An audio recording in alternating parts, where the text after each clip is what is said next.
हमने ये समझा कि राशन की दुकान जो होती है, फेयर शॉप्स प्राइस होती हैं, वहां पर खाद्यान्न सामग्री का वितरण किया जाता है, डिस्ट्रीब्यूशन ऑफ फूड ग्रेन्स, तो वो किया जाता है। उसमें क्या क्या दिया जाता है, जैसे नेशनल फूड सिक्योरिटी एक्ट के अंतर्गत जो कीमत निर्धारित कर दी गई है, 3 रुपए किलो पर केजी आपको चावल मिलेगा, 2 रुपए पर केजी आपको गेहूं मिलेगा, 1 रुपए पर केजी जो है 1 रुपए पर केजी आपको जो मोटे अनाज दिए जाएंगे, और केरोसिन, शुगर, नमक, ये इसका वितरण किया जाएगा। कुछ राज्यों में हमने कहा दाल भी दी जाती है, कुछ राज्यों में मसाले दिए जाते हैं, तो अलग सिस्टम है। अब हम देखते हैं पीडीएस प्रणाली जो एक तरीके संचालन में एफसीआई की बड़ी भूमिका है, और स्टेट गवर्नमेंट और सेंट्रल गवर्नमेंट दोनों की ज्वाइंट रिस्पॉन्सिबिलिटी है, दोनों की संयुक्त रिस्पॉन्सिबिलिटी है, संयुक्त भूमिका है, तो दोनों के काम भी बहुत सराहनीय है। अब हम समझेंगे कि अब पीडीएस सिस्टम यानी कि एफसीआई के स्ट्रक्चर में सरकार के स्तर में, केंद्र सरकार के स्तर पर, स्टेट गवर्नमेंट के लेवल पर पीडीएस प्रणाली में कौन कौन से दोष हैं, कौन कौन इस प्रकार की पीडीएस प्रणाली के संचालन में कौन कौन सी कमियां हैं, शॉर्ट्स कमिंग है, कौन कौन से लूप होल्स हैं, कौन कौन से दोष हैं, वो विस्तार से हम समझेंगे। कौन कौन सी कमियां हैं कि किस इस कमियों के कारण, इस लीकेज के कारण, इस डाइवर्जन के कारण, इस भ्रष्टाचार के कारण जो है वास्तविक गरीब लोग तक अनाज नहीं पहुंच पा रहा है, उसे समझना हमारे लिए, इसमें कौन कौन सी कमी, इसे समझना हमारे लिए इंपॉर्टेंट है। क्यों आज देश में एफसीआई के इतने बड़े गोदाम भरे हुए हैं, तो लोग आज भूखे क्यों हैं, लोग खाद्यान्न संकट का शिकार क्यों हैं, लोग कुपोषण का शिकार क्यों हैं, लोगों को वास्तविक लाभार्थी का अनाज क्यों नहीं पहुंच पा रहा है, यह समझना हमारे लिए इंपॉर्टेंट है। क्यों एफसीआई जिस अनाज को खरीदारी करता है एमएसपी प्राइस पर, वो गरीबों के लिए है, वो पीडीएस के लाभार्थी के लिए है, लेकिन वो आज देखिए एफसीआई के कर्मचारी जो है, बड़े बड़े स्टेट गवर्नमेंट के अधिकारी, भ्रष्ट करप्ट लोग जो है, वो लोग कैसे देश को लूट रहे हैं, कैसे खाते हैं, वो हम समझेंगे विस्तार से, इसे समझने का प्रयास करते हैं। इस पर कमियां कौन कौन सी, जो पीडीएस प्रणाली है उसका संचालन करने में महत्वपूर्ण भूमिका किसकी, एफसीआई की है, और दोनों की जॉइंट रिस्पॉन्सिबिलिटी है।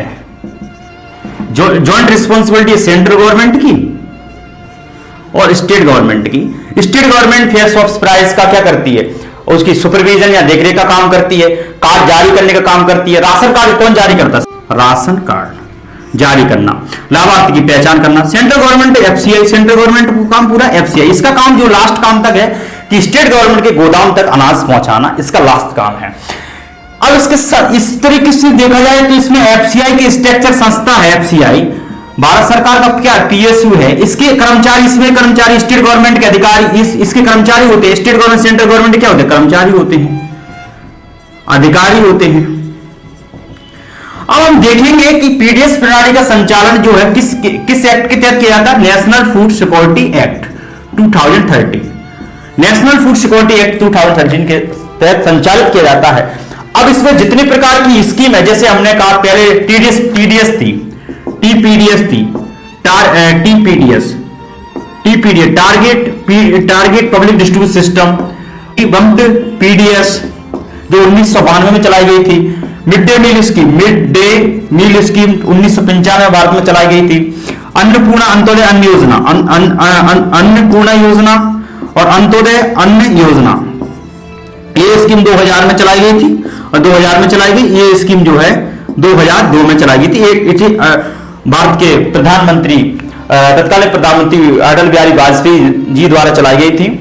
लेकिन इन स्कीमों का संचालन, इन स्कीमों के तहत जो अनाज दिया जाता है किस एक्ट के तहत दिया जाता है, अब नेशनल फूड सिक्योरिटी एक्ट के तहत ही उसमें मर्ज कर दिया गया। अब लोगों का भोजन का अधिकार बन गया। क्या बना, अब स्कीम क्या भोजन का अधिकार बन गया, अनाज लेना, खाद्यान्न लेना क्या बन गया, भोजन का अधिकार बन गया लोगों का, नागरिकों का। लेकिन भारत के इस सार्वभौमिक रूप से दिखाया एक शब्द को नाम दिया जाए तो पीडीएस के नाम से हम जानते हैं कि पीडीएस सिस्टम है। इन स्कीमों के बारे में लोग कम जानते हैं, लेकिन सार्वभौमिक रूप से देखा जाए तो पीडीएस प्रणाली का संचालन। लेकिन ये जो पीडीएस प्रणाली का संचालन सिर्फ और सिर्फ, जैसे इसमें आरपीडीएस और टीपीडीएस, टारगेटेड पीडीएस प्रणाली, लक्ष्य सार्वजनिक वितरण प्रणाली और संशोधित सार्वजनिक प्रणाली जो है, इसका संचालन जो है उपभोक्ता मामले एवं सार्वजनिक वितरण मंत्रालय द्वारा किया जाता है। लेकिन अब जैसे मिड डे मील स्कीम है, इसको जो है उपभोक्ता मामले सार्वजनिक वितरण मंत्रालय नहीं चलाता, इसको भारत का मिनिस्ट्री ऑफ एजुकेशन चलाता है। अंत्योदय अन्न योजना है, उसको ग्रामीण विकास मंत्रालय द्वारा संचालित की जाती है। तो अब इसमें लेकिन बेसिक रूप से देखा है तो पीडीएस प्रणाली के अंतर्गत ही आती है। नेशनल फूड सिक्योरिटी एक्ट में ही सब प्रकार की स्कीमों को मर्ज कर दिया गया, और मर्ज करके क्या फायदा हुआ कि अब भोजन का अधिकार बन गया। आप देखते हैं कि पीडीएस प्रणाली या फिर सार्वजनिक वितरण प्रणाली में दोष कौन कौन से हैं, इसमें कुछ कमियां हैं, उस कमियों को समझने का प्रयास करेंगे विस्तार से। दोष कौन कौन से हैं? अब जी देखो कि पहले अगर देखा जाए भोजन का अधिकार है, right to food, right to food, ठीक है, नेशनल फूड सिक्योरिटी के तहत एक लीगल राइट बन गया फूड राइट टू। इसमें सबसे बड़ी समस्या है कि जो भारत की जो पीडीएस प्रणाली है, तात्कालिक जो पीडीएस प्रणाली है वो गेहूं और चावल तक सीमित है। गेहूं, कुछ लोगों का, आलोचकों का यह मानना गेहूं चावल तक सीमित है, और गेहूं और चावल, व्हीट और जो राइस जो है वो कार्बोहाइड्रेट के स्रोत है। किसके स्रोत है? कार्बोहाइड्रेट के। कार्बोहाइड्रेट क्या के स्रोत हैं? कार्बोहाइड्रेट के क्या स्रोत हैं? लेकिन इसमें वो कहते हैं कि पोषक तत्वों का अभाव पाया जाता है। पोषक तत्वों का क्या अभाव पाया जाता है? पोषक तत्वों में प्रोटीन नहीं मिलता है, जो गरीब लोगों को आप दे रहे हैं अनाज, फैट नहीं मिलता है उन लोगों को, फैट यानी वसा नहीं मिल रहा है, और विटामिन नहीं मिल रहे हैं, ये है डी विटामिन है, सी है, के है, इस प्रकार के विटामिन का अभाव पाया जाता है।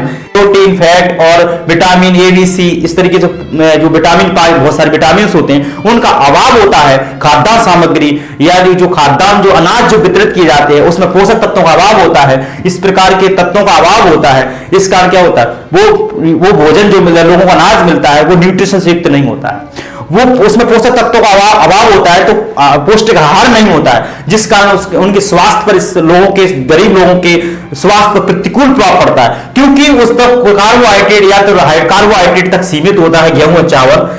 लेकिन कुछ राज्यों में, जैसे कुछ राज्यों में दाल भी दी जाती है, तो दाल कुछ राज्य दाल तो एक प्रोटीन का काफी स्रोत होती है।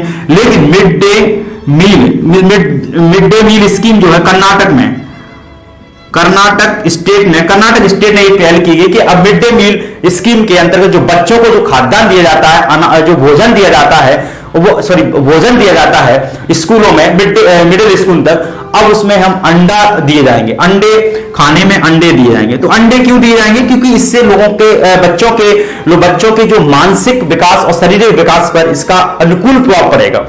क्योंकि उनको प्रोटीन मिलेगा, प्रोटीन मिलने से क्या होगा, प्रोटीन की कमी से होने वाली बीमारियां वो तो कम होंगी, लेकिन उनके शरीर में होने वाला ग्रोथ, विकास पर अच्छा प्रभाव पड़ेगा, एक पॉजिटिव इंपैक्ट पड़ेगा, जिससे उनका मेंटल लेवल अच्छा होगा और फिजिकल लेवल से मजबूत तो होंगे।